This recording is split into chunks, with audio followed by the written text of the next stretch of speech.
Okay, അപ്പോൾ നമ്മൾ ഇന്ന് എടുക്കാൻ പോണത് നമ്മുടെ വീക്ക് 2 ടോപ്പിക്കിൽ ഒന്നായിട്ടുള്ള ഡിസാസ്റ്റർ മാനേജ്മെന്റ് ഇതിൻ്റെയാണ്. അടുത്ത ടോപ്പിക്ക് മിസ് അടുത്ത ക്ലാസ്സിൽ എടുക്കും. അപ്പോൾ ഇനി നമ്മൾ കറക്റ്റായിട്ട് ആ തന്നിരിക്കുന്ന ടോപ്പിക്ക് തന്നെ കറക്റ്റായിട്ട് എടുത്തു പോകും.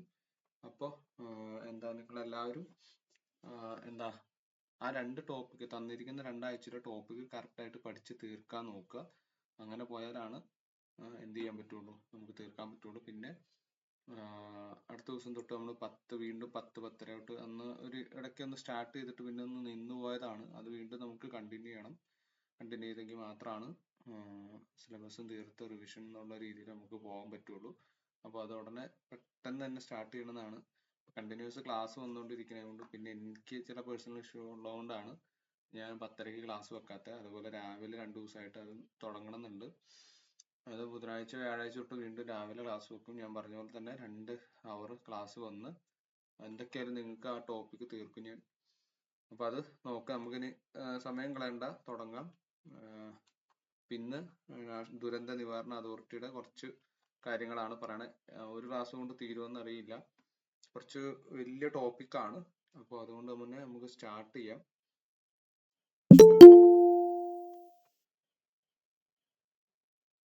ഒരു തവണ നമ്മൾ ഒന്ന് എടുത്തിട്ടുള്ളതാണ്. അപ്പോൾ ഏകദേശം ആ സെയിം പോയിന്റുകളൊക്കെ തന്നെയാണ് ഞാൻ നോക്കിയിട്ട് കാണുന്നുള്ളൂ. പുതിയതായിട്ടൊന്നും പറയാനില്ല.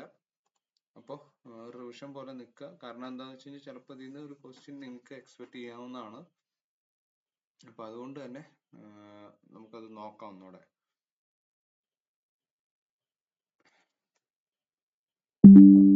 ഓക്കെ, ഫസ്റ്റ് തുടക്കത്തിൽ ഇത് 2 പാർട്ടായിട്ടാണ്. ഒന്ന് നമുക്ക് ഈ ദുരന്തങ്ങളെ സംബന്ധിച്ചുള്ള ഒരു മുന്നറിയിപ്പിന്റെ കുറച്ച് കാര്യങ്ങളൊക്കെ ആയിട്ട് യെല്ലോ അലർട്ട്, റെഡ് അലർട്ട് തുടങ്ങിയ അലർട്ടുകൾ കാര്യങ്ങളൊക്കെ ഉണ്ട്. അത് ഓരോന്നിനും വ്യത്യസ്തമാണ്, അത് നോക്കണം.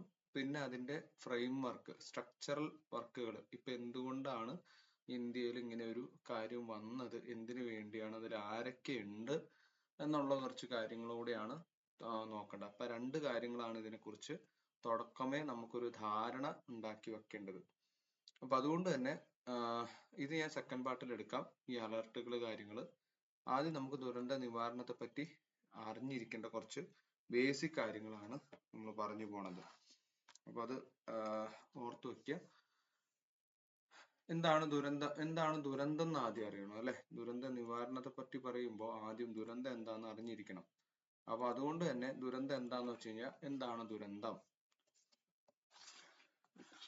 എന്താന്ന് വെച്ച് കഴിഞ്ഞിട്ടുണ്ടെങ്കിൽ എന്താണ്, നിങ്ങൾക്ക് കാണുന്നുണ്ടോ? സ്ക്രീൻ കാണുന്നുണ്ടോ? കാണാം. അപ്പോൾ 2 പാർട്ടായിട്ടാണ് എടുക്കണം. ഇപ്പൊ എനിക്ക് തോന്നുന്നു 1-2 ക്ലാസ് വേണ്ടി വരും. അപ്പൊ അതുകൊണ്ട് തന്നെ ആദ്യത്തെ ക്ലാസ് ഇരുന്നവർക്ക് ഒരു റിവിഷനും കൂടിയാണ്. നമ്മൾ കുറച്ച് കഴിഞ്ഞ പ്രാവശ്യം എടുത്താണത്. അപ്പൊ എന്താണ് ദുരന്തം എന്ന് വെച്ചാൽ, ഒരു വിപത്തിനെ ജനങ്ങൾക്ക് ഫലപ്രദമായി നേരിടാൻ പറ്റാത്ത ഒരു സാഹചര്യത്തെ തന്നെയാണ് ദുരന്തം എന്ന് പറയുന്നത്. ദുരന്തം നമ്മള് നീ കളിയാക്കിയിട്ട് പറയും എന്തൊരു ദുരന്താണല്ലേ, കാരണം അത് നമുക്ക് തടയാൻ പറ്റില്ല. അപ്പൊ ദുരന്തം എന്ന് വെച്ച് കഴിഞ്ഞാൽ ഒരു വിപത്ത് വരികയാണ്. അപ്പൊ വിപത്ത് എന്താണെന്ന് ആദ്യം അറിഞ്ഞിരിക്കണം. വിപത്ത് എന്ന് വെച്ച് കഴിഞ്ഞാൽ എന്താ, ത്രട്ടനാണ് അല്ലെ. ജീവജാലങ്ങളുടെ ജീവനും ആരോഗ്യത്തിനും അതുപോലെ തന്നെ എന്താണ് വസ്തുവകകൾക്കൊക്കെ സാമൂഹികവും സാമ്പത്തികവും ആയിട്ടുള്ള മേഖലകൾക്കും ഭീഷണി ഉയർത്തുന്ന ഒരു സാഹചര്യമാണ് വിപത്ത്. ഒരു വിപത്ത് വരാൻ പോകുന്നു, നമുക്ക് എല്ലാവർക്കുമാണ് അല്ലെ.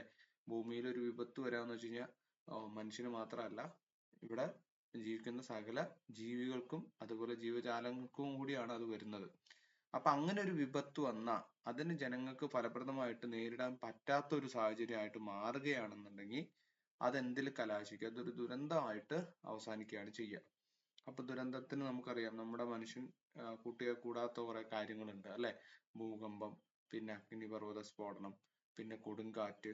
ഇതൊക്കെ നമുക്ക് മുൻകൂട്ടി അറിയാമെങ്കിൽ കൂടി വന്നു കഴിഞ്ഞിട്ടുണ്ടെങ്കിൽ നമ്മൾ കൈയും കെട്ടി നോക്കി നിൽക്കാനേ പറ്റുള്ളൂ. കാരണം എന്താ, നമ്മളെ കൊണ്ട് അതിനെ ഫലപ്രദമായിട്ട് തടയാനുള്ള ഒരു സാഹചര്യം ഇല്ല. അപ്പൊ എന്താണ് വിപത്ത്, എന്താണ് ദുരന്തം എന്ന് മനസ്സിലായല്ലോ?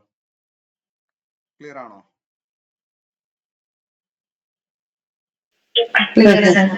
അപ്പൊ അറിയേണ്ട ഒരു കാര്യം കൂടി ഉണ്ട്. എന്താണ് അത്യാഹിതം? എന്താണ് അത്യാഹിതം? ഒരു വിപത്തിനെ ഫലപ്രദമായിട്ട് നേരിടാൻ പറ്റാത്ത സാഹചര്യമാണ് എന്ത്? ദുരന്തം. അങ്ങനെ ഫലപ്രദമായിട്ട് നേരിടാൻ പറ്റുന്ന സാഹചര്യമാണ് എന്ത്? അത്യാഹിതം. അപ്പൊ നിങ്ങൾ ആശുപത്രിയുടെ ഒക്കെ മുമ്പിൽ കണ്ടിട്ടില്ലേ അത്യാഹിത വിഭാഗം? കണ്ടിട്ടുണ്ടോ? അപ്പൊ ഈ അത്യാഹിത വിഭാഗത്തിൽ വെച്ച് കഴിഞ്ഞാൽ എന്താ, നമുക്ക് അതിന് എന്തെങ്കിലും പറ്റിക്കഴിഞ്ഞാൽ, എമർജൻസി ആയിട്ട് എന്തെങ്കിലും പറ്റിക്കഴിഞ്ഞു കഴിഞ്ഞാൽ അതിനെ നേരിടാൻ പറ്റുന്ന ഒരു എന്താണ് പ്ലേസ് ആണ് എന്താ അത്യാഹിത വിഭാഗം. അവിടെ എല്ലാ ക്രമീകരണങ്ങളും എന്ത് ചെയ്തിട്ടുണ്ടാവും? സജ്ജീകരിച്ചിട്ടുണ്ടായിരിക്കും. അപ്പൊ എന്താണ് ദുരന്തം, എന്താണ് വിപത്ത്, എന്താണ് അത്യാഹിതം എന്ന് ക്ലിയർ ആയിട്ടുണ്ടാവുമല്ലോ. ഓക്കെ അല്ലേ? ഓക്കെ. ഇനി ഒരു ദുരന്തം നിവാരണത്തിന്റെ പരിവൃത്തി ഘട്ടങ്ങളാണ്. എങ്ങനെയാണ് ഒരു ദുരന്തത്തിന് നമ്മൾ എങ്ങനെയൊക്കെ ഒരു ദുരന്തം ഒക്യൂർ ചെയ്ത് കഴിഞ്ഞാൽ അതിൽ എങ്ങനെയൊക്കെ എത്രത്തെ സ്റ്റേജസ് ഉണ്ട് എന്നുള്ള കാര്യങ്ങളാണ് അടുത്ത് പറയാൻ പോകുന്നത്. അപ്പൊ അതിൽ ഓരോ ഘട്ടങ്ങളായിട്ടാണ് പറയുന്നത്. ഒന്നാമത്തെയാണ് എന്ത്? ദുരന്ത പൂർവ്വഘട്ടം. ദുരന്ത പൂർവ്വഘട്ടം എന്ന് വെച്ച് കഴിഞ്ഞാൽ ദുരന്തം തടയുന്നതിനായിട്ടുള്ള മുന്നൊരുക്കങ്ങളാണ് എന്ത് ചെയ്യുന്നത്? പ്രധാനമായിട്ട് ഇപ്പൊ നമുക്ക് പല ടൈപ്പ് ടെക്നോളജീസ് അവൈലബിൾ ആണ് അല്ലെ? ഒരു ദുരന്തം വരാൻ പോകുന്നു, സുനാമി പ്രെഡിക്റ്റ് ചെയ്യാനും അതുപോലെ ഭൂകമ്പം എന്താണ് അതിനെക്കുറിച്ചുള്ള മുന്നറിയിപ്പുകൾ തരാന്, പിന്നെ ഒരു കൊടുങ്കാറ്റ് വരുന്നുണ്ട്. അപ്പൊ അതൊക്കെ വരുന്നുണ്ടെങ്കിലും ഇതൊക്കെ അറിയിപ്പുകളൊക്കെ നമുക്ക് മുൻകൂട്ടി അറിയിക്കാൻ കഴിയുന്നുണ്ടെങ്കിൽ അതിനെ എന്ത് ചെയ്യുക, തടയാനായിട്ടുള്ള ഒരു മുന്നൊരുക്കങ്ങൾ നമുക്ക് ഇതിനോടകം ചെയ്തു വെക്കാൻ പറ്റും. അല്ലെങ്കിൽ അതിന്റെ ആഘാതം കുറയ്ക്കുക എന്നുള്ള ഒരു ലക്ഷ്യമാണ് ഇതിൽ വരുന്നത്. അപ്പൊ അതിനെയാണ് എന്ത്? ആദ്യത്തെ ദുരന്ത പൂർവ്വഘട്ടം എന്ന് പറയുന്നത്. ഇനി അത് വന്നു ചേരുന്ന ആ ഒരു ഘട്ടമുണ്ട്. എന്തൊക്കെയായാലും നമുക്ക് തടയാൻ പറ്റില്ല. ഉള്ളത് നമുക്ക് ജീവനും കൊണ്ട് എവിടെയെങ്കിലും മാറുക അല്ലെങ്കിൽ ഒരു സേഫ് ആയിട്ട് പ്ലേസിൽ ഇരിക്കുക എന്നുള്ളതാണ്. എന്നാലും ആ സംഭവം വന്നു ചേരുക തന്നെ ചെയ്യും. ആ ഒരു സമയത്തിനെയാണ് എന്ത്? ദുരന്ത സമയഘട്ടം. അതായത് at time of its happening അല്ലെ, ഡിസാസ്റ്റർ ഹാപ്പനിങ് സമയത്തിനെയാണ് ദുരന്ത സമയഘട്ടം എന്ന് പറയുന്നത്. നമ്മൾ പറയും ഒന്ന് പൂർവ്വഘട്ടം എന്ന് പറയുമ്പോൾ ദുരന്തം സംഭവിച്ചിട്ടില്ല, സംഭവിക്കുന്നതിന് തൊട്ട് മുമ്പുള്ള ഘട്ടം. പിന്നെ ദുരന്തം സംഭവിച്ചുകൊണ്ടിരിക്കുകയാണ്, പിന്നെ അതിന് ശേഷം. അപ്പോൾ പാസ്റ്റ്, പ്രസന്റ്, ഫ്യൂച്ചർ എന്ന് വേണമെങ്കിൽ നമുക്കിതിനെ സിമ്പിൾ ആയിട്ട് മനസ്സിലാക്കാം. അപ്പൊ ദുരന്തം സംഭവിക്കുന്നതിന് തൊട്ട് മുമ്പുള്ള ഘട്ടമാണ് എന്ത്? ദുരന്ത പൂർവ്വഘട്ടം. പിന്നെ ആ സംഭവിക്കുന്ന സമയത്തിനാണ് ദുരന്ത സമയഘട്ടം അല്ലെ. ഏറ്റവും വേദനാജനകമായിട്ടുള്ള ഒരു ഘട്ടമാണ് എന്ത്? ദുരന്ത സമയഘട്ടവും ദുരന്താനന്തര ഘട്ടവും അല്ലെ. നമ്മൾ നാശനഷ്ടങ്ങളും ഉറ്റവരൊക്കെ എന്താ ഇവിടെ ഉണ്ടോ ഇല്ലയോ എന്ന് പോലും അറിയാത്തൊരു സമയമാണ് ഈ രണ്ട് സമയം എന്ന് പറയുന്നത്. അപ്പൊ ദുരന്താനന്തര ഘട്ടം എന്ന് പറയുമ്പോൾ ദുരന്തം സംഭവിച്ചതിന് ശേഷം ഉള്ള ആ സമയത്തിനെയാണ് എന്ത്? ദുരന്താനന്തര ഘട്ടം എന്ന് പറയുന്നത്. അപ്പൊ കുറെ നാശനഷ്ടങ്ങളൊക്കെ ജീവിച്ചിരിക്കുന്നവർ കാണേണ്ടി വരുന്ന ഒരു സമയം കൂടിയാണ് ദുരന്താനന്തര ഘട്ടം. 3 ഘട്ടമായിട്ട് തരംതിരിച്ചിരിക്കുന്നു എന്ന് മാത്രമേ ഉള്ളൂ. വലിയ അത്ര എന്താണ് തലവെക്കേണ്ട ആവശ്യമൊന്നുമില്ല.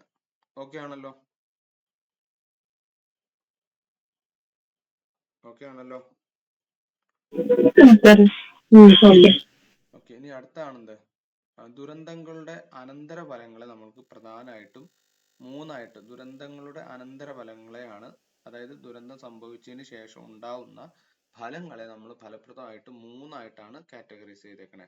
ഒന്ന് പ്രാഥമിക ഘട്ടം, പിന്നെന്താണ്, പിന്നെ ദ്വിതീയ എന്താണ് ഫലങ്ങളാണ്. ഒന്ന് പ്രാഥമിക ഫലങ്ങളുണ്ട്, പിന്നെ ഒന്ന് ദ്വിതീയ ഫലങ്ങളുണ്ട്. മൂന്നാമത്തെയാണ് തൃതീയം അല്ലെങ്കിൽ പ്രത്യാഘാതങ്ങൾ. ഒന്ന് പ്രാഥമിക ഫലങ്ങള്, രണ്ട് ദ്വിതീയ ഫലങ്ങള്, മൂന്ന് പ്രത്യാഘാതങ്ങൾ അല്ലെങ്കിൽ തൃതീയ ഫലങ്ങൾ. അപ്പൊ എന്താണ് പ്രാഥമിക ഫലങ്ങൾ എന്ന് പറഞ്ഞു കഴിഞ്ഞാൽ, നമുക്കറിയാം ഒരു ദുരന്തം ഹാപ്പൻ ചെയ്ത് ഉണ്ടായ ആ സമയത്തുണ്ടാകുന്ന ഫലങ്ങളാണ്. എക്സാമ്പിൾ ആയിട്ട് പറയുകയാണെന്നുണ്ടെങ്കിൽ ഇപ്പൊ ഒരു എർത്ത് ക്വേക്ക് സംഭവിക്കാം, നമുക്ക് പെട്ടെന്ന് പറയാവുന്ന ഉരുൾപൊട്ടൽ സംഭവിക്കാം. അപ്പൊ ഉണ്ടാവുന്ന ഫലങ്ങളാണ് എന്ത്? പ്രാഥമിക ഫലങ്ങൾ എന്ന് പറയുന്നത്. അപ്പൊ ഒരു ദുരന്തം ഒക്യൂർ ചെയ്ത് കഴിഞ്ഞ് പ്രത്യക്ഷത്തിൽ സംഭവിക്കുന്ന ഫലങ്ങളെയാണ് പ്രാഥമിക ഫലങ്ങൾ എന്ന് പറയുന്നത്.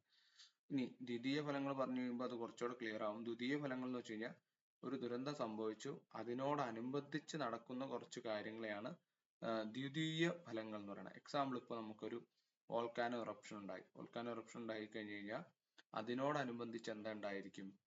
ആ പ്രദേശത്ത് ഒരു ചൂട് കൂടുക, പിന്നെ എയർ പൊല്യൂഷൻ ഉണ്ടാവും. അതായത് ഈ ചെറിയ ഇപ്പൊ നമ്മൾ ബ്രഹ്മപുരം മാലിന്യ പ്ലാന്റിൽ എന്ത് ചെയ്തു, കുറെ കത്ത് പിടിച്ചു കഴിഞ്ഞപ്പോൾ അവിടെ രണ്ടാമതുണ്ടായ, അതാണ് പ്രാഥമിക ഫലം എന്ന് പറയുമ്പോൾ അവിടെ മൊത്തം കത്ത് പിടിക്കുകയാണ് ഉണ്ടായത്. പക്ഷെ അതിന്റെ ദ്വിതീയ ഫലങ്ങൾ എന്ന് പറയുമ്പോൾ എന്താ, അന്തരീക്ഷം പൊല്യൂട്ടഡ് ആയി, അവിടെ ആളുകൾക്ക് കിടക്കാൻ വയ്യാത്തൊരവസ്ഥയായി. അപ്പൊ ഇത്തരത്തിലുള്ള ഈ രണ്ടാമത്തെ, അതായത് ഒന്നാമത്തെ പ്രാഥമിക ഘട്ടത്തിനോടനുബന്ധിച്ച് വരുന്ന, അതിന്റെ റിസൾട്ടന്റ് ആയിട്ട് വരുന്ന ഘട്ടമാണ് എന്ത്, ദ്വിതീയ ഘട്ടം എന്ന് പറയും. അതിപ്പോ എർത്ത് ആവുമ്പോൾ കുറെ നാശനഷ്ടങ്ങൾ വരിക. ആദ്യത്തെ ഘട്ടം എന്താ, ഭൂമി കുലുങ്ങുക എന്നുള്ള. പിന്നീടാണ് എന്ത്, ഇതിനോടനുബന്ധിച്ച് ബിൽഡിംഗ് കൊളാപ്സ് ആവുക, ഇലക്ട്രിസിറ്റി കട്ടാവുക എന്നിവയെല്ലാം എന്താണ്, ദ്വിതീയ ഘട്ടങ്ങളാണ്.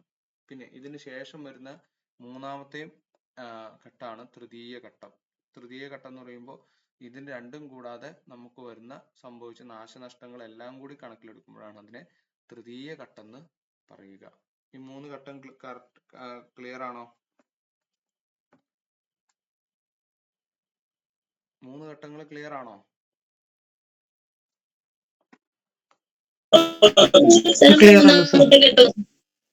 മൂന്നാമത്തെ ഘട്ടം ഒന്നുകൂടെ പറയോ? മൂന്നാമത്തെ ഘട്ടം തൃതീയ ഘട്ടമാണ്. ഒന്ന് പ്രാഥമിക ഘട്ടം എന്ന് പറയുമ്പോൾ നമ്മൾ ആ സംഭവിച്ചു കൊണ്ടിരിക്കുന്ന സമയത്തിനെയാണ് പ്രാഥമിക ഘട്ടം എന്ന്. അതായത് ഇപ്പൊ നമ്മൾ എർത്തുകേക്ക് വരിക, സുനാമി അടിക്കുക, ഇത്തരത്തിലുള്ള ആ ഒരു ഘട്ടത്തിനാണ് പ്രാഥമിക ഘട്ടം എന്ന് പറയുന്നത്. അതായത് എന്താണ്, അപകടങ്ങൾ നടന്നുകൊണ്ടിരിക്കുന്ന സമയത്തിനാണ്. അതായത് ഇപ്പൊ നമ്മൾ ഭൂകമ്പം ഉണ്ടാകുമ്പോൾ കെട്ടിടങ്ങൾ തകരുന്നുണ്ട്, സുനാമി വരുമ്പോൾ മറ്റ് നാശനഷ്ടങ്ങൾ സംഭവിക്കുന്നുണ്ട്. ഇവയെല്ലാം എന്ത്, പ്രാഥമിക ഘട്ടം എന്ന് പറയുന്നത്. ഇനി ദ്വിതീയ ഘട്ടം എന്ന് പറയുമ്പോൾ എന്താണ്, ദ്വിതീയ ഘട്ടത്തിലാണ് ഈ എന്താ പറയാ, ഇപ്പൊ എർത്തുകേക്ക് ആണെങ്കിൽ മൊത്തം അല്ലെ, റോഡ് ഗതാഗതം തടസ്സപ്പെടുക, പിന്നെ വൈദ്യുതി വിച്ഛേദിക്കപ്പെടുക, ഇത്തരത്തിലുള്ള കുറച്ച് കാര്യങ്ങൾ ഇതിനോടനുബന്ധിച്ച് നടക്കുന്നുണ്ട്. അതാണ് ദ്വിതീയ ഘട്ടം എന്ന് പറയുന്നത്. അതായത് ആദ്യം പ്രൈമറി ആയിട്ട് ഒരു നാശനഷ്ടം വരുന്നു, അതിനോടനുബന്ധിച്ച് എന്ത് ചെയ്യുന്നുണ്ട്, പ്രൈമറി ആയിട്ട് നാശനഷ്ടം വരിക എന്ന് പറയുമ്പോൾ എന്താണ്, ആ ഒരു ദുരന്തം തന്നെയാണ് പ്രാഥമിക ഘട്ടത്തിൽ ആർപ്പം ചെയ്യുന്നത്. അതിനോടനുബന്ധിച്ച് നടക്കുന്ന മറ്റ് കാര്യങ്ങളാണ് ദ്വിതീയ ഘട്ടത്തിൽ. ഇനി പ്രത്യാഘാതം എന്ന് പറയുമ്പോൾ ഇപ്പൊ എന്താ പറയാ, ഇപ്പോ ഇതിന്റെ ഫലമായിട്ട് ഇഞ്ചുറി സംഭവിക്കും മനുഷ്യനും മറ്റ് അതായത് മണ്ണൊലിപ്പ്, പ്രളയം ഉണ്ടാവുകയാണെങ്കിൽ, ഇപ്പൊ പ്രളയത്തിന്റെ ഘട്ടമാണെങ്കിൽ ഉരുൾപൊട്ടുക, ദ്വിതീയ ഘട്ടത്തിൽ വീട് ഒലിച്ചു പോവുക, തൃതീയ ഘട്ടത്തിൽ എന്താ വരും, ആ ഒരു പ്രദേശത്തെ ഇലക്ട്രിസിറ്റി അല്ലെങ്കിൽ വീടുകൾ തകർന്നു പോവുക, മനുഷ്യനും മറ്റ് ജീവജാലങ്ങൾക്കും ജീവഹാനി സംഭവിക്കുക.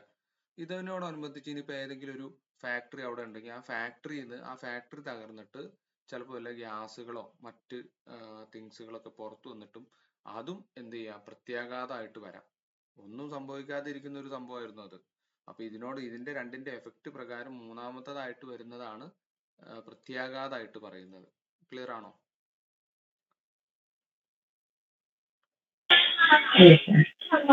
ക്ലിയർ ആയി സർ. ഓക്കെ ആണോ? ഡൗട്ട് ഉണ്ടോ?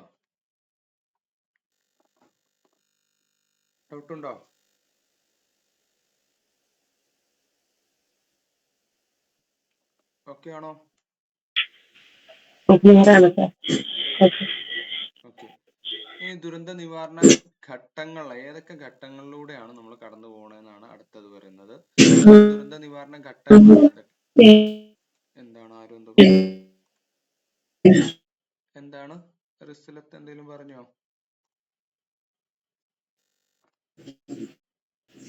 എന്തെങ്കിലും പറഞ്ഞോ?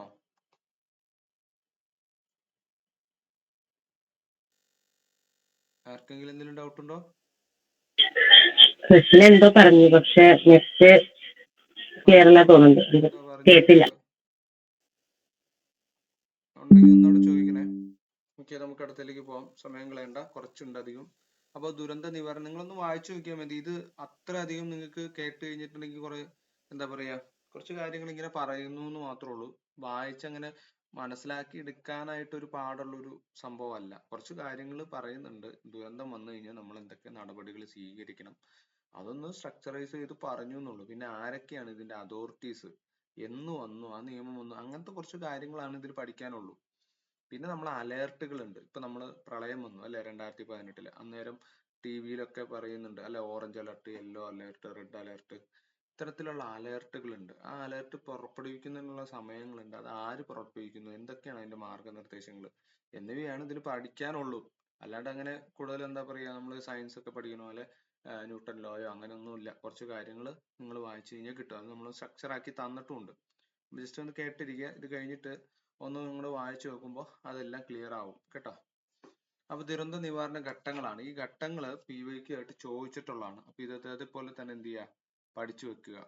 അതിൽ ഏതൊക്കെയാണ് ഘട്ടങ്ങൾ എന്നൊന്ന് അറിഞ്ഞിരിക്കുക. ഒന്ന് പ്രീ ഡിസാസ്റ്റർ ആണ്. അതായത് നമ്മൾ തൊട്ട് ഇപ്പൊ ഭൂമി കുലുക്കാണെന്നുണ്ടെങ്കിൽ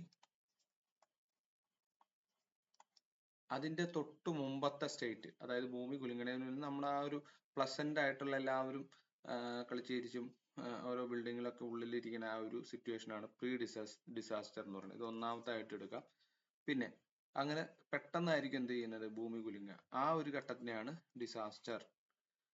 മൂന്നാമത്തെ ഘട്ടമാണ് എന്ത്, റെസ്പോൺസ്. അപ്പോൾ ഒരു ദുരന്തം സംഭവിച്ചു കഴിഞ്ഞാൽ അവിടുത്തെ അതോറിറ്റികൾ എന്ത് ചെയ്യും, അത് ലഘൂകരിക്കുവാനും അതിൽ നിന്ന് ഓവർകം ചെയ്യാനായിട്ടുള്ള സുരക്ഷാ നടപടികളും അല്ലെങ്കിൽ എന്താ പറയുക അതിന്റെ തരണം ചെയ്യുന്നതിനായിട്ടുള്ള നടപടികൾ സ്വീകരിക്കും. അതിനെയാണ് മൂന്നാമത്തെ ഘട്ടം അല്ലെങ്കിൽ റെസ്പോൺസ് എന്ന് പറയുന്നത്. പിന്നീട് അതിനുശേഷമാണ് എന്ത്, ദുരന്തമൊക്കെ സംഭവിച്ചതിന് ശേഷം വരുന്ന ഒരു ഘട്ടമാണ് പോസ്റ്റ് ഡിസാസ്റ്റർ. അതിനുശേഷം വരുന്ന ഘട്ടമാണ് പോസ്റ്റ് ഡിസാസ്റ്റർ. പിന്നീട് എന്താ ചെയ്യുന്നുണ്ട്, നമ്മൾ റിക്കവറി ചെയ്യുന്നുണ്ട്. റിക്കവറി ചെയ്യാന്ന് വെച്ച് കഴിഞ്ഞാൽ നാശനഷ്ടങ്ങൾ സംഭവിച്ചത്, ഇലക്ട്രിസിറ്റി കട്ടായി പോവുക, കുടിവെള്ളം എന്തെങ്കിലും തകർന്നു പോയിട്ടുണ്ടെങ്കിൽ അത് ചെയ്യുക, മറ്റെന്തെങ്കിലും ബുദ്ധിമുട്ടുകളോ ബേസിക് നീഡ്സ് അമ്യൂണിറ്റീസ് ഒക്കെ പോയിട്ടുണ്ടെങ്കിൽ അതിനെ എന്ത് ചെയ്യുക, റിക്കവർ ചെയ്ത് എടുക്കുക എന്നുള്ളതാണ് എന്ത് ചെയ്യുന്നത്, റിക്കവറി ഘട്ടത്തിൽ വരുന്നത്. പിന്നീട് അതിന് ശേഷമാണ് മൈറ്റിഗേഷൻ, പ്രിവെൻഷൻ ആൻഡ് റിസ്ക് റിഡക്ഷൻ. അപ്പോൾ ഒരു സംഭവം സംഭവിച്ചു കഴിഞ്ഞു. അപ്പൊ ഇനി അതിന് എന്തൊക്കെയാണ് അതിന്റെ മുൻകരുതലുകൾ, അതെങ്ങനെ ലഘൂകരിക്കാം, അതെങ്ങനെ തടയാം, എന്തൊക്കെ റിസ്കുകളാണ് അതിലുള്ളത്, ഇതെങ്ങനെ ചുരുക്കാം, ഇനി അടുത്ത പ്രാവശ്യം അതെങ്ങനെയൊക്കെ ഓവർകം ചെയ്യാം, ടാക്കിൾ ചെയ്യാം എന്നുള്ളതാണ് റിക്കവറിക്ക് ശേഷം നമ്മൾ ചിന്തിക്കുക. അല്ലെ, ഇനി ഇത് സംഭവിക്കരുത്, ഇനി വന്നു കഴിഞ്ഞിട്ടുണ്ടെങ്കിൽ നമുക്ക് എങ്ങനെ ഇത് ലഘൂകരിക്കാം, ഇത് പ്രിവെന്റ് ചെയ്യാം, റിസ്ക് എങ്ങനെ കുറയ്ക്കാം എന്നുള്ള കാര്യങ്ങളാണ് നമ്മൾ അടുത്ത് നോക്കുക. അതിനുശേഷം എന്ത് ചെയ്യും, തയ്യാറായിട്ടിരിക്കും. അല്ലെ, ഇനി നമ്മൾ വന്നു കഴിഞ്ഞിട്ടുണ്ടെങ്കിൽ അതിനെ സധൈര്യം നേരിടാം. അതാണ് ഏറ്റവും ലാസ്റ്റ് ഘട്ടത്തിൽ വന്ന. ക്ലിയർ ആവുണ്ടോ? ക്ലിയർ ആണോ?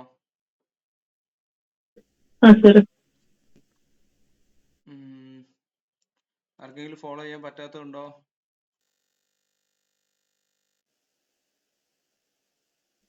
ഇല്ല. ജിജു ഓക്കെ ആണ്. ഓക്കെ, രംഗീഷ് ക്ലിയർ ആണോ? ശ്രീദേവി ക്ലിയർ ആണോ? ഓക്കെ, ശ്രീദേവി തമ്പിട്ടുണ്ട്. ബാക്കി എല്ലാവർക്കും ക്ലിയർ ആണെന്ന് വിചാരിക്കുന്നു. ഓക്കെ, അപ്പൊ നമുക്ക് കണ്ടിന്യൂ ചെയ്യാം കേട്ടല്ലോ. അതൊരു വാസ്റ്റ് ടോപ്പിക്കാണ്, ചുമ്മാ ഇങ്ങനെ പഠിച്ചുകൊണ്ടിരിക്കാന്നുള്ളൂ.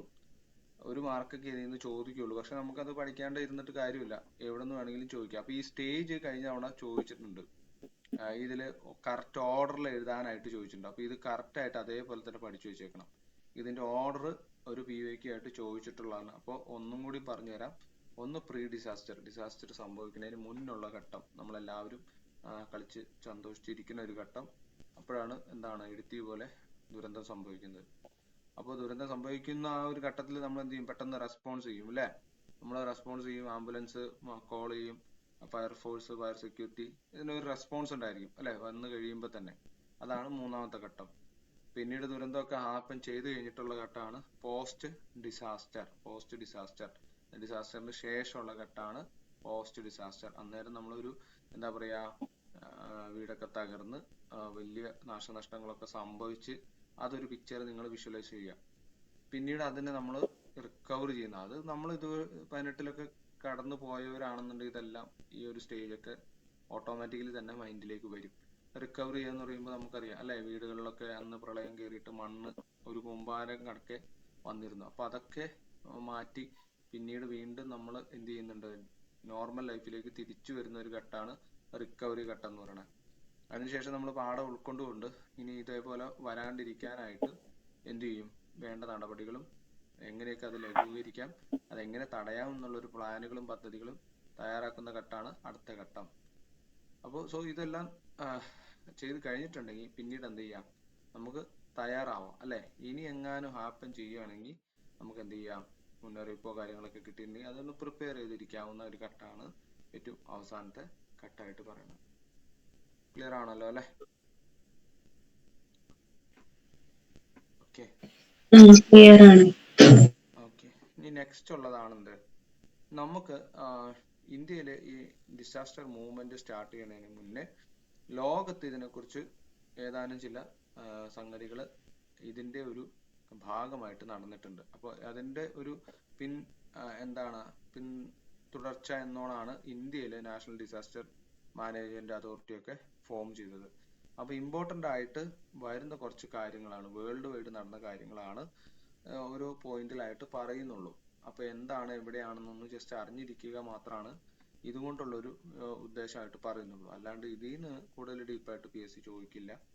അപ്പൊ എന്നാലും നമുക്ക് ചോദിച്ചു കഴിഞ്ഞിട്ടുണ്ടെങ്കിൽ ഒന്ന് അറിഞ്ഞിരിക്കുന്നതിന് വേണ്ടിയിട്ടാണ് ഇതിനു മുന്നേ, അതായത് national institute of disaster management ഇന്ത്യയിലൊക്കെ ഇതിനെക്കുറിച്ച് കൂടുതൽ അവബോധം സൃഷ്ടിക്കുക, ഇതിനെക്കുറിച്ചുള്ള ഒരു അതോറിറ്റി സൃഷ്ടിക്കപ്പെട്ടതൊക്കെ ഈ ഒരു ഇൻസിഡന്റിനെ ബേസ് ചെയ്തുകൊണ്ട്. അതിൽ ആദ്യത്തെയാണ് എന്ത്, 92 ബ്രസീലിൽ നടന്ന നാഷണൽ ദുരന്ത നിവാരണവുമായിട്ട് ബന്ധപ്പെട്ടുള്ള ഒരു ഉച്ചകോടി 1992 നടന്നിട്ടുണ്ട്.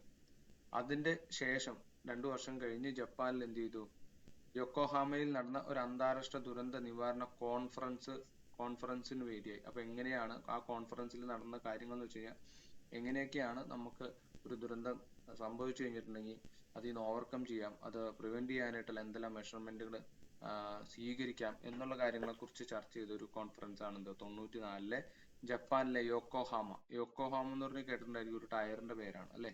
അത് ആ സ്ഥലത്ത് മാനുഫാക്ചർ ചെയ്യുന്നതുകൊണ്ടാണ് ആ ടയറിന് ആ പേര് വന്നത്. യോക്കോഹാമയിൽ വെച്ചിട്ട് നടന്ന ഒരു കോൺഫറൻസിലാണ്, ദുരന്ത നിവാരണ കോൺഫറൻസിലാണ് ദുരന്തം എങ്ങനെയൊക്കെ നമുക്ക് എഫക്റ്റീവായിട്ട് തടയാം എന്നുള്ള മെഷർമെന്റുകളും കാര്യങ്ങളും വന്നത്.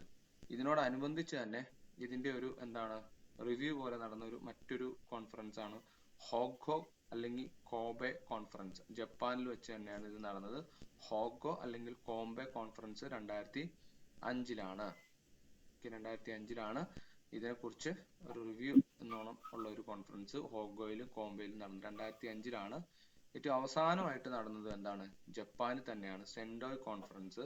ദുരന്ത നിവാരണം ഓരോ രാജ്യങ്ങൾക്കും എങ്ങനെയൊക്കെ അത് ടാക്കിൾ ചെയ്യണം, എന്തെല്ലാം മെഷർമെന്റുകളാണ് ഓരോരുത്തർ എടുക്കേണ്ടത്, അവിടെ ആ രാജ്യം നേരിടുന്ന ഏറ്റവും ഡേഞ്ചറസ് ആയിട്ടുള്ള ഒരു ദുരന്ത നിവാരണം അല്ലെങ്കിൽ ആ ദുരന്തം ഇനി ഭാവിയിൽ സംഭവിക്കാൻ പോകുന്നതിനെ കുറിച്ചുള്ള ഒരു അവബോധം സൃഷ്ടിക്കുക, എങ്ങനെയൊക്കെയാണ് നമ്മൾ ഇത് തടയേണ്ടത് എന്നുള്ള കാര്യങ്ങളൊക്കെയാണ് ഈ ഒരു സമ്മിറ്റിൽ ചർച്ചാ വിഷയമാക്കിയത്. സെൻഡോയ് കോൺഫറൻസ് ആണ്, അതും ജപ്പാനിലാണ്.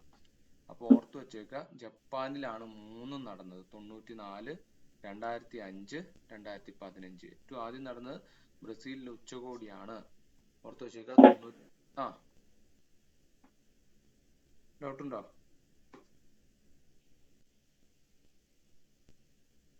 ഉണ്ടോ?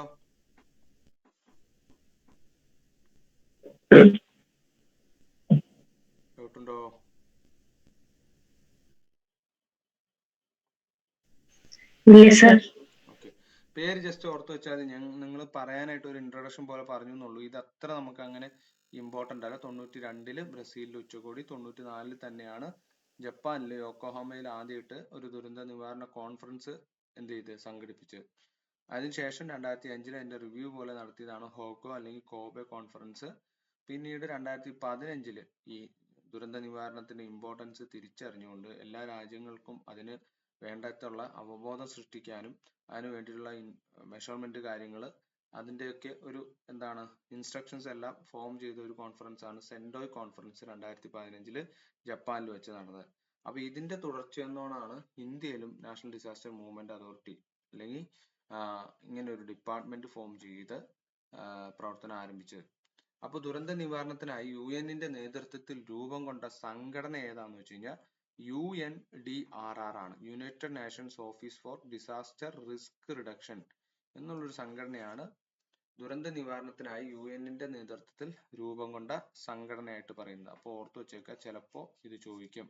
UN-ന്റെ ദുരന്ത നിവാരണത്തിനായിട്ട് ഫോം ചെയ്ത സംഘടന UN DRR. ചിലപ്പോൾ എക്സ്പാൻഷനും വേണമെങ്കിൽ ചോദിച്ചു എന്ന് വരാം. United Nations office for disaster risk reduction.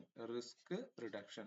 United Nation disaster അല്ലെ, risk reduction. United Nations office for disaster risk reduction എന്നാണ് ഇതിന്റെ എക്സ്പാൻഷൻ.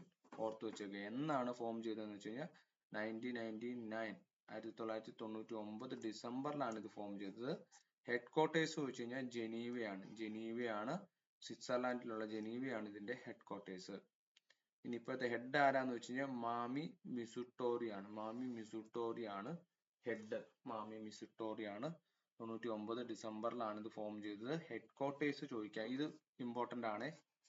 UN-ന്റെ നേതൃത്വത്തിൽ ദുരന്ത നിവാരണത്തിനായിട്ട് ഫോം ചെയ്ത സംഘടന United Nation disaster risk reduction ആണെന്ന് ഓർത്തു വെച്ചേക്കുക. ഇത് ചിലപ്പോൾ ചോദിക്കാം, മേ ബി. ഇത് പിന്നെയും പോയിന്റ് ഉണ്ട്, ചിലപ്പോൾ ചോദിക്കാം. ഹെഡ് ക്വാർട്ടേഴ്സ് ഓർത്തു വെച്ചേക്കുക. ജനീവ, സ്വിറ്റ്സർലാൻഡ് ആണ്. എന്നാണ് ഫോം ചെയ്തതെന്ന് വെച്ച് കഴിഞ്ഞാൽ 1999 ഡിസംബറിലാണ്. ക്ലിയർ അല്ലേ? ക്ലിയർ ആണ്.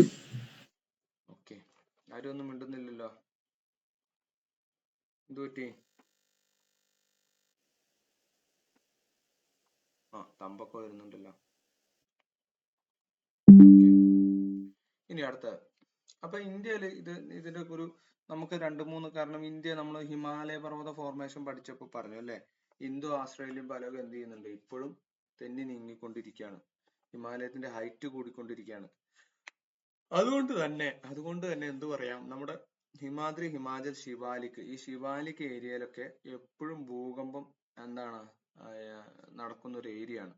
അപ്പൊ അങ്ങനെ അല്ലെങ്കിൽ എന്ത് ചെയ്യും, പുഴ, ഹിമാലയ നദികള് കവിഞ്ഞൊഴുകുമ്പോൾ പ്രളയം വരാം. അപ്പൊ ഇത്തരത്തിൽ ഈ നോർത്ത് ഇന്ത്യ എന്ന് പറയുന്നത് പല ടൈപ്പ് ഡിസാസ്റ്റേഴ്സിന് സാക്ഷ്യം വഹിച്ചിട്ടുള്ളതാണ്. അപ്പൊ അതുകൊണ്ട് തന്നെ സെൻട്രൽ ഗവൺമെന്റിന് തോന്നുകയാണ്, അപ്പൊ ഇതിലൂടെ വരുന്ന നാശനഷ്ടങ്ങൾ വളരെ നമ്മളൊക്കെ ചിന്തിക്കാനും കൂടുതലാണ്. അപ്പൊ അതുകൊണ്ട് തന്നെയാണ് ഇതിന്റെ ഒരു എഫക്റ്റീവ് ആയിട്ടുള്ള ഒരു കൈകാര്യം ചെയ്യലിന് വേണ്ടിയിട്ട് ഇത്തരത്തിലുള്ള ഒരു സ്ഥാപനം അല്ലെങ്കിൽ ഡിസാസ്റ്റർ മാനേജ്മെന്റ് അതോറിറ്റി ഫോം ചെയ്യാന്ന് ഇന്ത്യ ഗവൺമെന്റ് തീരുമാനിക്കുന്നത്. അതനുസരിച്ച് national centre for disaster management എന്ന സംഘടന അല്ലെങ്കിൽ സ്ഥാപനം സ്ഥാപിതമായത് എന്നാണെന്ന് വെച്ച് കഴിഞ്ഞാൽ 1995 ഓർത്ത് വെച്ചേക്കുക. അപ്പൊ ഇത്തരത്തില് ഇനിയൊരു ദുരന്തത്തിന്റെ ആഘാതം കുറയ്ക്കുക എന്നുള്ള ലക്ഷ്യത്തോട് കൂടിയിട്ട് national centre for disaster management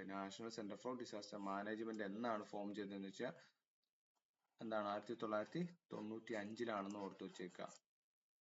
ഈ സ്ഥാപനമാണ് എന്ത് പിന്നീട് national institute of disaster management ആയിട്ട് മാറിയത്. അപ്പൊ ഈ ഒരു സ്ഥാപനമാണ് പിൽക്കാലത്ത് national institute of disaster management അത് ഫോം ചെയ്തത് എന്താണ് 2004 ഓഗസ്റ്റ് 11 കൂടി ഓർത്ത് വെച്ചേക്കുക. 2004 August 11 national institute of disaster management form ചെയ്തത്. അപ്പൊ ആദ്യത്തെ ഫോം ഏതാന്ന് വെച്ച് കഴിഞ്ഞാൽ national centre for disaster management ആണ്. നാഷണൽ NCDM ആണ്. NCDM മാറിയിട്ട് പിന്നീട് എന്തായി, national institute of disaster management ആക്കി മാറ്റിയിട്ടുണ്ട്.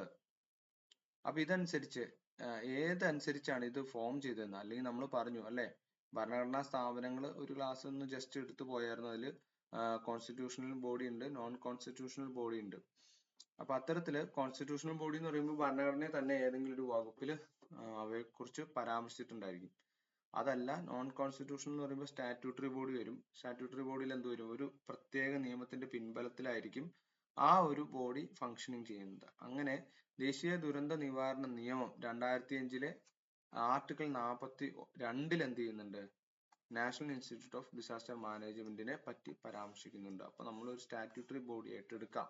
കാരണം ഇത്തരത്തിലൊരു നിയമം നിർമ്മിക്കപ്പെട്ടതിനാണ് ഈ ഒരു ബോഡി ഗവൺമെന്റ് ഫോം ചെയ്തതെന്ന് പറയാം. ക്ലിയർ ആണോ?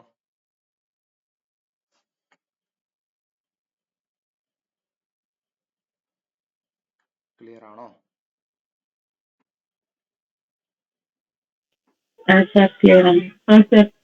ഇതിൽ 2 കാര്യങ്ങളാണ്. ഒന്ന്, തുടക്കം national centre for disaster management എന്നറിയപ്പെടുന്ന ഒരു സ്ഥാപനമായിരുന്നു ഇത് 1995. പിന്നീട് 2004 ആയപ്പോഴത്തേക്കും എന്ത് ചെയ്തു, national institute of disaster management ആക്കി മാറ്റുകയാണ് ചെയ്തത്. ഇനി ദേശീയ ദുരന്ത നിവാരണ നിയമം അത് സ്റ്റാറ്റ്യൂട്ടറി പദവി കിട്ടിയ നിയമമാണ് എന്ത് 2005 ആർട്ടിക്കിൾ 42 NIDM കുറിച്ച് പറയുന്നതായിട്ട് സൂചിപ്പിക്കുന്നത്. അപ്പൊ ദേശീയ ദുരന്ത നിവാരണ നയം 2005 ഇതിന്റെ പ്രവർത്തന സ്വാതന്ത്ര്യത്തിന് മൂല കാരണം എന്ന് വേണമെങ്കിൽ നമുക്ക് പറയാവുന്നതാണ്. ക്ലിയർ ആണോ?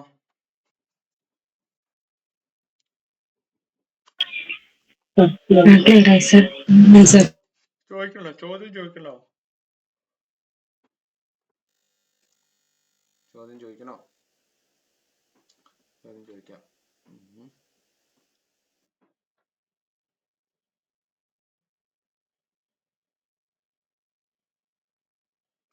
റബീദ പറഞ്ഞ എന്താണ് ദുരന്തം?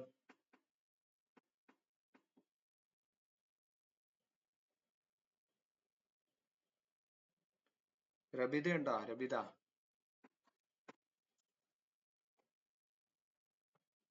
ഉണ്ടോ?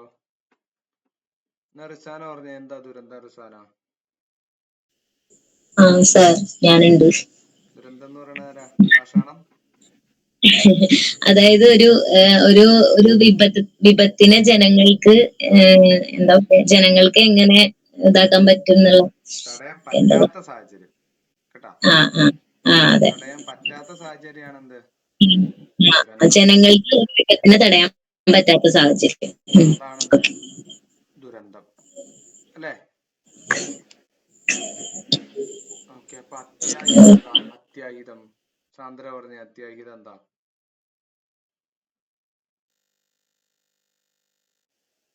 അത്യാഹിതം എന്താ സാന്ദ്ര?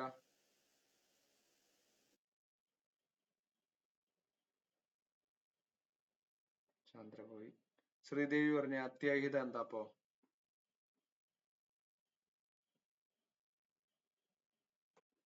ശ്രീദേവി ഉണ്ടോ അവിടെ? അപ്പൊ എന്താ അത്യാഹിതം എന്ന് പറഞ്ഞ? അത്യാഹിതം എന്ന് പറഞ്ഞ എന്തായിരുന്നു? ദുരന്തം സംഭവിച്ചു കഴിഞ്ഞാൽ നമുക്ക് തടയാൻ പറ്റുന്നതല്ലേ അത്യാഹിതം? ഫലപ്രദമായിട്ട് തടയാൻ പറ്റുകയാണെങ്കിൽ അതിന് അത്യാഹിതം എന്ന് പറയുന്നു. അല്ലാത്ത കേസാണെങ്കിൽ ദുരന്തം അല്ലെ? ഇനി വിപത്ത് എന്ന് പറയുന്നത് ഏതെങ്കിലും തരത്തിലുള്ള ത്രെഡാണ്. ജീവജാലങ്ങൾക്കും മറ്റ് ജീവികൾക്കും ബിൽഡിങ്ങിനൊക്കെ പറയുന്ന മറ്റ് ത്രെഡുകളെയാണ് എന്ത്? ത്രെഡ് അല്ലെങ്കിൽ ഭീഷണികളെയാണ് വിപത്ത്. അതെ വിപത്ത് തന്നെ പറയണം. വിപത്ത്, അത്യാഹിതം, ദുരന്തം ഓർത്തു വെച്ചേക്കുക. ഓക്കെ. ഇനി ദേശീയ ദുരന്ത നിവാരണ നിയമമാണ്. നാഷണൽ ഡിസാസ്റ്റർ മാനേജ്മെന്റ് ആക്ട് ആണ്. ദുരന്ത നിവാരണ ഡിസാസ്റ്റർ മാനേജ്മെന്റ് ആക്ട് എന്നാണ് നിലവിൽ വന്നത് എന്നുള്ള കാര്യങ്ങളാണ്. എന്തിനു വേണ്ടിയാണ് ഈ നിയമം എന്ന് ആദ്യം അറിഞ്ഞിരിക്കണം. ഒരു നിയമം പാർലമെന്റ് പാസ്സാക്കുന്നുണ്ടെങ്കിൽ അതിന്റെ പിന്നിൽ പല കാരണങ്ങളും ഉണ്ടായിരിക്കും. അത്തരത്തിൽ ആ കാരണങ്ങൾ അറിഞ്ഞെങ്കിൽ മാത്രമാണ് ആ നിയമം എന്തിനു വേണ്ടിയാണെന്ന് മനസ്സിലാവുള്ളൂ. അപ്പൊ ഇത്തരത്തിലുള്ള ദുരന്ത നിവാരണ നിയമം ഇന്ത്യൻ പാർലമെന്റ് പാസ്സാക്കിയിട്ടുണ്ട്. അത് എന്തിനു വേണ്ടിയാന്ന് വെച്ചാൽ ദുരന്തങ്ങളെ ഫലപ്രദമായിട്ട് കൈകാര്യം ചെയ്ത് ദുരന്ത ഫലം ലഘൂകരിക്കുന്നതിനും ദുരന്തങ്ങളാൽ ദുരിതം അനുഭവിക്കുന്ന ആളുകൾക്ക് സഹായം എത്തിക്കുന്നതിനും സംരക്ഷിക്കുന്നതിനും എന്താണ് നിർമ്മിക്കപ്പെട്ട നിയമമാണ്. അപ്പൊ ഇത്തരത്തില് ഒരു ദുരന്തം ഹാപ്പൻ ചെയ്ത് കഴിഞ്ഞിട്ടുണ്ടെങ്കിൽ അപ്പൊ ഈ ദുരന്തം അല്ലെങ്കിൽ ദുരന്തങ്ങളാൽ ദുരിതം അനുഭവിക്കുന്നവർക്ക് ആളുകൾക്ക് വേണ്ടിയിട്ടാണ് ഇത്തരത്തിലുള്ള ഒരു ദുരന്ത നിവാരണ നിയമം ഫോം ചെയ്തത്. അപ്പോൾ ദുരന്തങ്ങളാൽ ദുരിതം അനുഭവിക്കുന്ന ആളുകൾക്ക് സഹായം എത്തിക്കുന്നതിനും സംരക്ഷിക്കുന്നതിനും നിർമ്മിക്കപ്പെട്ട നിയമമാണ് എന്ത്? ദുരന്ത നിവാരണ നിയമം. ഓക്കെ ആണോ?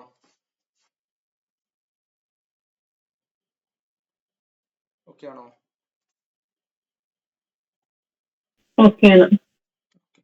ഇനി ഇത് പറഞ്ഞ ഡേറ്റുകൾ ഒന്ന് അറിഞ്ഞിരിക്കണം. ഡേറ്റുകൾ ചിലപ്പോൾ ചോദിക്കും. ഇത് ഇമ്പോർട്ടന്റ് പോയിന്റ് ആണ്. ഇതെന്നാണ് ഈ ദുരന്ത നിവാരണ നിയമം ആദ്യമായിട്ട് രാജ്യസഭയിൽ അവതരിപ്പിച്ചത്? എന്താണെന്ന് വെച്ച് കഴിഞ്ഞാൽ 2005 നവംബർ 28. 2005 നവംബർ 28 ഓർത്ത് വെച്ചേക്കുക. അതുപോലെ തന്നെ ഡിസംബർ 12 ഇത് ലോകസഭ പാസ്സാക്കിയത്. ലോകസഭ പാസ്സാക്കിയത് എന്താണെന്ന് വെച്ച് കഴിഞ്ഞാൽ ഡിസംബർ 12 ലോകസഭ പാസ്സാക്കിയത്. ഇനി അത് പ്രസിഡന്റ് സൈൻ ചെയ്യുന്നതെന്ന് വെച്ച് കഴിഞ്ഞാൽ 2005 ഡിസംബർ 23. 2005 ഡിസംബർ 23 പ്രസിഡന്റ് ഇത് സൈൻ ചെയ്യുകയും ഇത്തരത്തിലൊരു നിയമം നിലവിൽ വരികയും ചെയ്തു. അപ്പൊ നിലവിൽ വന്നത് എന്താണെന്ന് വെച്ച് കഴിഞ്ഞാൽ 2005 ഡിസംബർ 23 ഓർത്ത് വെച്ചേക്കുക. ഈ ഡേറ്റുകൾ ഇമ്പോർട്ടന്റ് ആണ്. ആദ്യം രാജ്യസഭ പാസ്സാക്കിയത് എന്നാ നവംബർ 28-നാണ്. അതേസമയം ലോകസഭ പാസ്സാക്കിയതോ ഡിസംബർ 12. ഓർത്തു വെക്കാൻ എളുപ്പമുണ്ട്. 12/12/12-നാണ് ലോകസഭ പാസ്സാക്കിയത്. പിന്നെ അതിനുശേഷം എന്ത് ചെയ്യുന്നുണ്ട്, പ്രസിഡന്റ് സൈൻ ചെയ്ത് കഴിഞ്ഞപ്പോഴാണ് നമുക്കിത് നിയമം പാസ്സാക്കി കിട്ടിയതും അതുപോലെ തന്നെ ആ നിയമം നിലവിൽ വരാൻ ഇന്ത്യയിൽ മൊത്തം ആ ഒരു നിയമം നിലവിൽ വന്നതും 2005 ഡിസംബർ 23 ഓർത്തു വെച്ചേക്കുക. ഇനി ഇതനുസരിച്ച് ഇതിലെ ആകെ അധ്യായങ്ങൾ എത്രയാന്ന് വെച്ച് കഴിഞ്ഞാൽ 11 അധ്യായങ്ങളാണ്. വകുപ്പുകൾ എത്ര വകുപ്പുകൾ ഉണ്ടെന്ന് വെച്ച് കഴിഞ്ഞാൽ 79 വകുപ്പുകളുണ്ട്. അധ്യായങ്ങൾ 11-ഉം വകുപ്പുകൾ 79 ആണെന്ന് ഓർത്തു വെച്ചു. ക്ലിയർ ആണോ?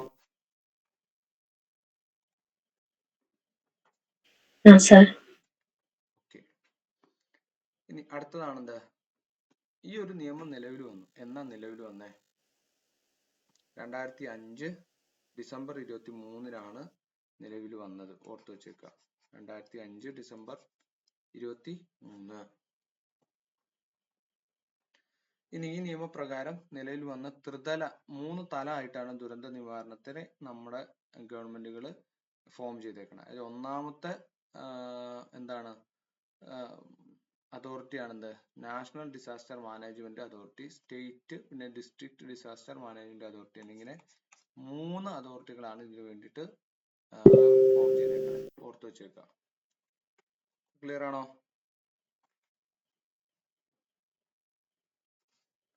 ക്ലിയർ ആണോ? ഓക്കെ. ഇതെല്ലാം എന്ത് ബോഡിയാണ്? സ്റ്റാറ്റ്യൂട്ടറി ബോഡിയാണ്. All are statutory bodies. Statutory എന്ന് വെച്ചാൽ കോൺസ്റ്റിറ്റ്യൂഷൻ അല്ല. ഒരു നിയമം നിർമ്മിച്ച് എപ്പോൾ വേണമെങ്കിലും ഇതിനെ പിരിച്ചുവിടാനും ഇതിന് വേണ്ട മാറ്റങ്ങൾ വരുത്താനും ആർക്ക് അധികാരമുണ്ട്? പ്രസിഡന്റിന് അധികാരമുണ്ടെന്ന് ഓർത്തു വെച്ചേക്കുക. അപ്പോൾ ഓൾ ആർ എന്താ? സ്റ്റാറ്റ്യൂട്ടറി ബോഡീസ് ഒള്ളിയാണ്. എല്ലാവരും സ്റ്റാറ്റ്യൂട്ടറി ബോഡിയാണ്, കോൺസ്റ്റിറ്റ്യൂഷൻ അല്ല. അപ്പോൾ വേണമെങ്കിൽ മതി ഗവൺമെന്റിന് ഇവരുടെ നിർദ്ദേശങ്ങൾ എടുക്കാനായിട്ടെന്ന് ഓർത്തു വെച്ചേക്കുക. അതുപോലെ തന്നെ എന്തിന്റെ സ്വാതന്ത്ര്യമില്ല? സ്വയം ഭരണ അവകാശം കൊടുത്തിട്ടില്ല. സ്വയം ഭരണ അവകാശം കൊടുത്തിട്ടില്ല എന്ന് ഓർക്കുക. ക്ലിയർ ആണോ?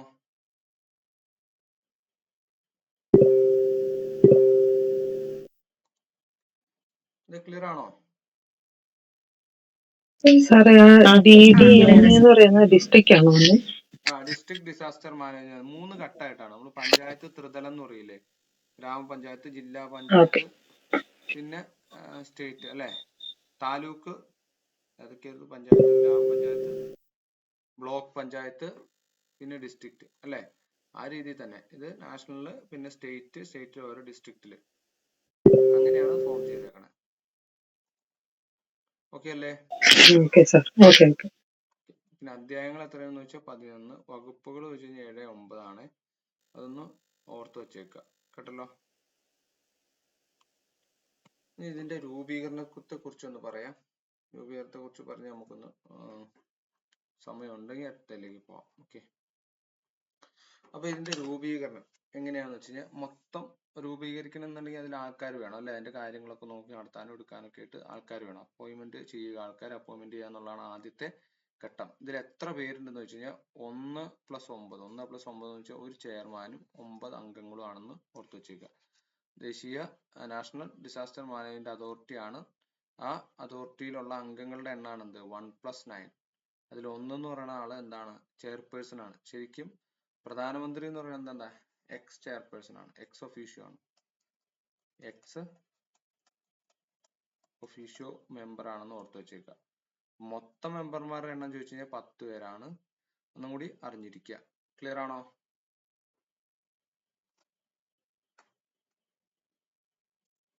ക്ലിയർ ആണോ?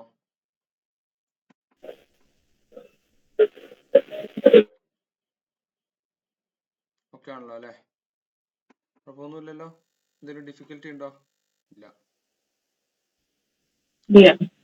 കുറച്ച് ഡ്രൈ ആണ്. ജസ്റ്റ് നിങ്ങൾക്ക് വായിക്കാവുന്ന കാര്യങ്ങളുള്ളൂ. നമ്മളെല്ലാം സ്ട്രക്ചറിലാണ് തന്നേക്കണം. അപ്പൊ ചെയർപേഴ്സൺ, നാഷണൽ ഡിസാസ്റ്റർ മാനേജ്മെന്റ് അതോറിറ്റിയുടെ ചെയർപേഴ്സൺ ആരാണ്? പ്രധാനമന്ത്രിയാണ്. അപ്പൊ പ്രധാനമന്ത്രിക്ക് വേണമെങ്കിൽ ഒരു എക്സ് ഒഫീഷ്യോ ചെയർപേഴ്സണെ കൂടി വെക്കാം. കാരണം ഇതിന്റെ എല്ലാം മേൽനോട്ടവും കാര്യങ്ങളൊക്കെ നന്നായിട്ട് നടത്തുക എന്നുള്ളൊരു ചുമതലയാണ് എക്സ് ഒഫീഷ്യോ ചെയർപേഴ്സൺ ഉള്ളത്. അപ്പൊ ചെയർപേഴ്സൺ ആരാന്ന് വെച്ച് കഴിഞ്ഞാൽ പ്രധാനമന്ത്രിയാണ്. മറ്റംഗങ്ങളെ ചെയർപേഴ്സൺ നാമനിർദ്ദേശം ചെയ്യുന്നു. അതിൽ ഒരാളെ എന്ത് ചെയ്യും? വൈസ് ചെയർപേഴ്സൺ ആയി നിയമിക്കും. കൂടി ഓർത്ത് വെച്ചേക്കുക. അപ്പോൾ ഒന്നിൽ കൂടുതൽ മെമ്പേഴ്സ് ഉണ്ട്, അതിലൊരാളായിരിക്കും എന്ത്, വൈസ് ചെയർപേഴ്സൺ. ക്ലിയർ ആണല്ലോ? ഇന്ത്യയിലെ ദുരന്ത നിവാരണത്തിനുള്ള ഏറ്റവും ഉയർന്ന അതോറിറ്റിയാണ് ഏത്?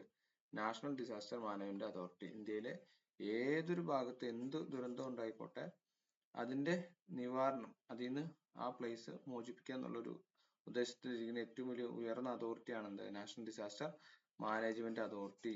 ഓർക്കുക. ക്ലിയർ ആണോ?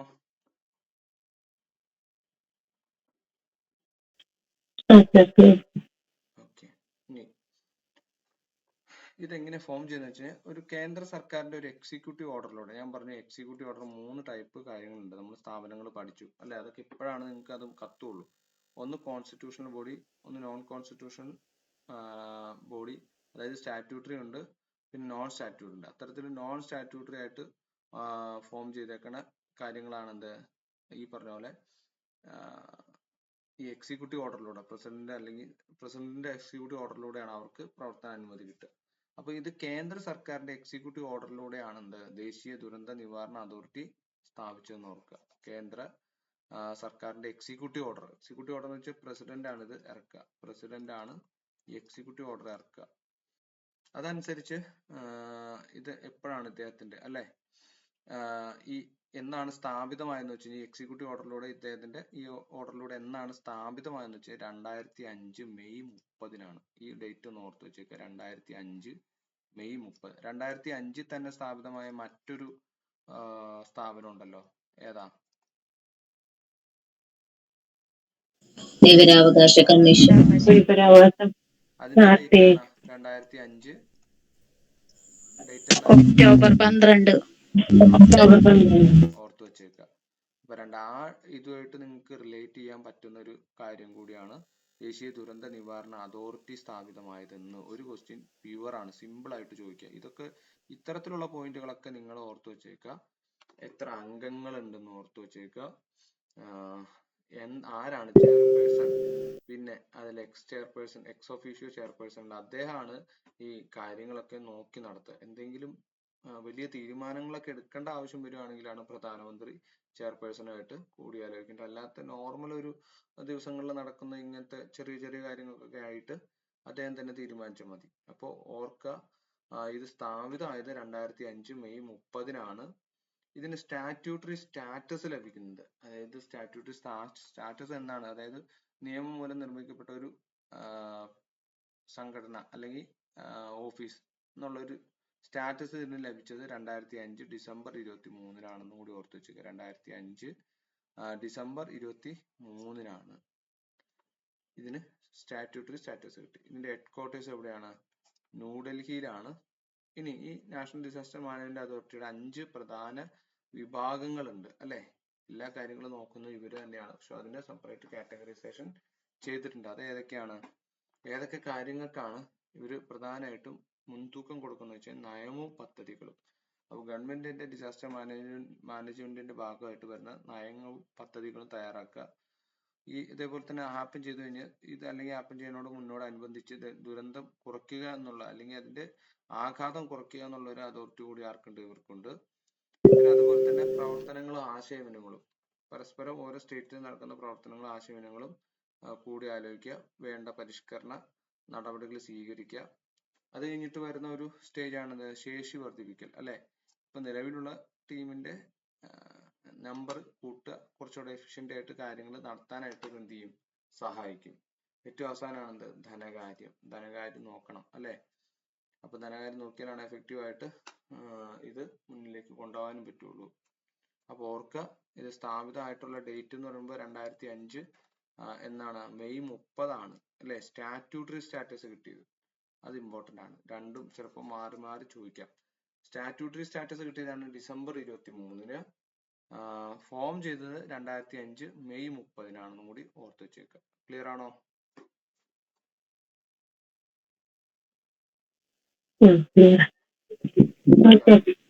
എന്താണ് എന്തെങ്കിലും പറഞ്ഞോ? ഓക്കെ. ഇനി ദേശീയ ദുരന്തങ്ങൾ പ്രഖ്യാപിക്കുന്നത് ആരാണ്? കേന്ദ്ര മന്ത്രിസഭയാണ് കേട്ടോ. പ്രൈം മിനിസ്റ്റർ അല്ല, പ്രസിഡന്റ് അല്ല, പിന്നെ ആരല്ല, ഇതുമായിട്ട് റിലേറ്റഡ് ആയിട്ടുള്ള സംഘടനകൾ ആരുമല്ല. അത് ആരാണ് പ്രഖ്യാപിക്കേണ്ടത്? കേന്ദ്ര മന്ത്രിസഭയാണ് അല്ലെ. വോട്ടിങ്ങിന് രേഖപ്പെടുത്തിയിട്ട് ഭൂരിപക്ഷ അഭിപ്രായം കിട്ടിയെങ്കിൽ മാത്രമാണ് എന്ത് ചെയ്യുള്ളൂ, ദേശീയ ദുരന്തങ്ങൾ പ്രഖ്യാപിക്കുകയുള്ളൂ. കേന്ദ്ര മന്ത്രിസഭയാണ് അത് പ്രഖ്യാപിക്കുന്നത്. അതിനൊരു ദേശീയ ദുരന്തമായിട്ട് പ്രഖ്യാപിക്കുകയുള്ളൂ. അല്ലാണ്ട് പ്രധാനമന്ത്രിക്ക് തനിച്ചൊന്നും ചെയ്യാൻ പറ്റുന്ന ഒരു കാര്യമല്ല അത്. ഓക്കെ ആണോ?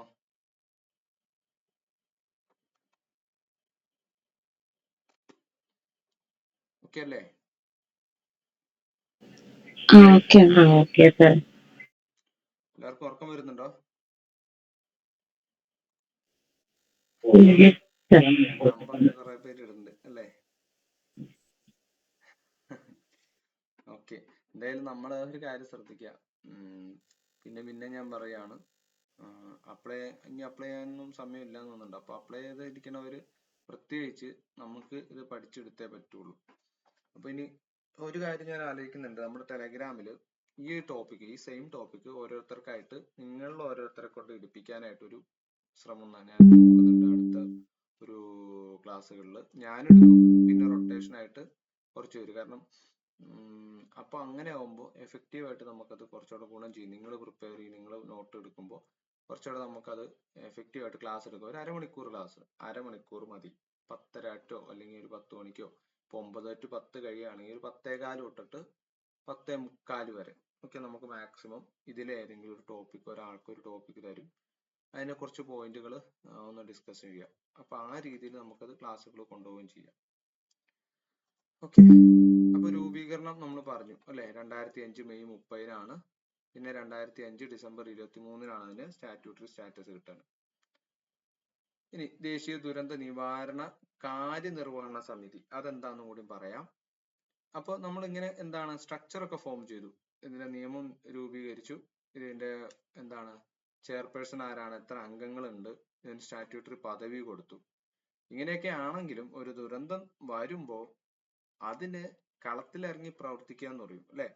അങ്ങനെ ഒരു സമിതി ഉണ്ട്.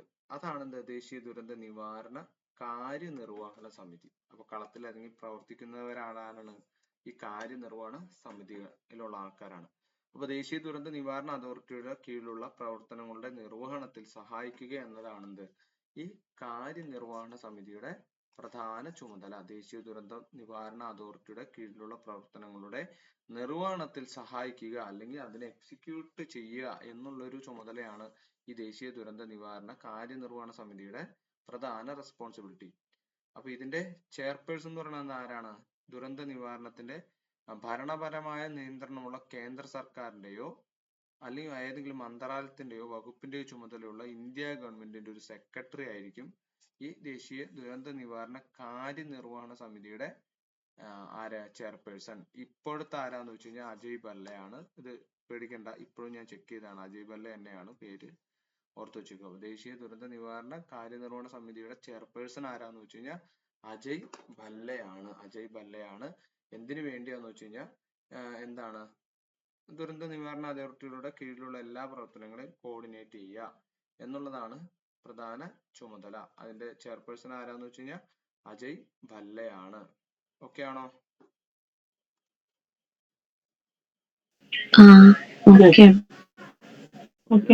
ഇതും കൂടി എടുത്തിട്ട് നമുക്ക് നിർത്താവേ, പേടിക്കണ്ട. ഇനി മറ്റംഗങ്ങൾ: കൃഷി, ആണവോർജം, പ്രതിരോധം, കുടിവെള്ളം വിതരണം, പരിസ്ഥിതി, വനവും, ധനകാര്യം, ആരോഗ്യം, ഊർജം, അങ്ങനെ മറ്റു പല ഫീൽഡിൽ നിന്നും എന്ത് ചെയ്യുന്നുണ്ട്, ഈ വകുപ്പുകളുടെയൊക്കെ സെക്രട്ടറിമാര്, അതുപോലെ ഇന്റഗ്രേറ്റഡ് ഡിഫൻസ് സ്റ്റാഫ് മേധാവി. ഇന്റഗ്രേറ്റഡ് ഡിഫൻസ് സ്റ്റാഫ് ആണ് എന്ത്, കര, വ്യോമ, നാവിക സേനകളുടെ എല്ലാം എന്താണ് 3 പേര് കൂടാതെ, ഇവരുടെ തലവന്മാര് കൂടാതെ ഒരാളും കൂടി ഉണ്ട്. ഈ 3 പേരും കൂടി കോർഡിനേറ്റ് ചെയ്യുന്ന ആളുണ്ട്. അപ്പൊ അത്തരത്തില് അവരുടെ മേധാവി കൂടി എന്ത് ചെയ്യുന്നുണ്ട്, ഈ ഒരു അംഗങ്ങളിൽ ദേശീയ ദുരന്ത നിവാരണ കാര്യനിർവഹണ സമിതിയിൽ പെടുന്നുണ്ട്. ഇനി ദേശീയ കാര്യനിർവഹണ സമിതി ദേശീയ അതോറിറ്റിയെ അതിന്റെ പ്രവർത്തനങ്ങൾ നിർവഹിക്കുന്നതിൽ സഹായിക്കുകയും ദേശീയ അതോറിറ്റിയുടെ നയങ്ങളും പദ്ധതികളും നടപ്പിലാക്കുന്നതിന് ഉത്തരവാദിത്വം വഹിക്കുകയും ചെയ്യുന്നുണ്ട്. അത് ഇംപ്ലിമെന്റ് ചെയ്യുക, അത് എക്സിക്യൂഷൻ ചെയ്യുക എന്നുള്ളതാണ് എന്ത്, ഈ ഒരു ബോഡിയുടെ പ്രധാന ഉദ്ദേശം. ഉദ്ദേശം എന്ന് നമുക്ക് എടുത്തു പറയാം. അപ്പൊ ഇതിന്റെ ഏതെങ്കിലും ഒരു സെക്രട്ടറി, ചെയർപേഴ്സൺ എന്ന് പറയുമ്പോൾ എന്താണ്, ദുരന്ത നിവാരണത്തിന്റെ ഭരണപരമായ നിയന്ത്രണത്തിനുള്ള കേന്ദ്ര സർക്കാരിന്റെയോ മന്ത്രാലയത്തിന്റെയോ വകുപ്പിന്റെയോ ചുമതലയുള്ള ഇന്ത്യ ഗവൺമെന്റിന്റെ സെക്രട്ടറി ആയിരിക്കും ഈ ദുരന്ത കാര്യനിർവഹണ സമിതിയുടെ അധ്യക്ഷൻ എന്ന് പറയാം, അല്ലെങ്കിൽ ചെയർപേഴ്സൺ എന്ന് പറയാം. ഓർത്തു വെച്ചേക്കുക. ഇതൊരു പോയിന്റ് ആണ്, അജീബ് അല്ല. കറണ്ട് അഫയേഴ്സ് ആയിട്ട് വേണമെങ്കിൽ ചോദിക്കാം. ഓക്കെ ആണോ?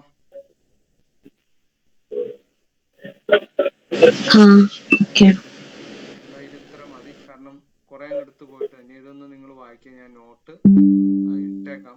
കാരണം ഇത് വായിച്ചിട്ട് നിങ്ങൾ ഒന്ന് റിവിഷൻ ചെയ്തിട്ട് വേണം വരാൻ. കുറെ എടുത്തു പോയി കഴിഞ്ഞാൽ ഇത് കുറെ കിടക്കുന്നുണ്ട്, ചവറ് പോലെ കിടക്കുന്നുണ്ട്. അപ്പൊ എല്ലാം കൂടി ഒന്നിച്ച് പറഞ്ഞു കഴിഞ്ഞാൽ നിങ്ങൾക്ക് മനസ്സിലാവില്ല. അപ്പൊ ഇന്നത്തേക്ക് ഇത് പോരെ?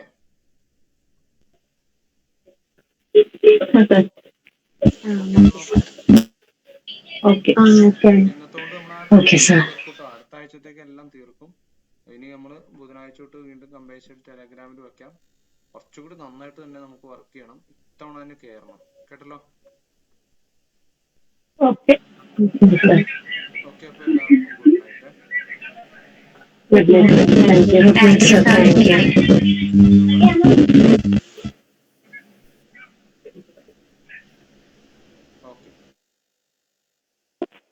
ഓക്കെ.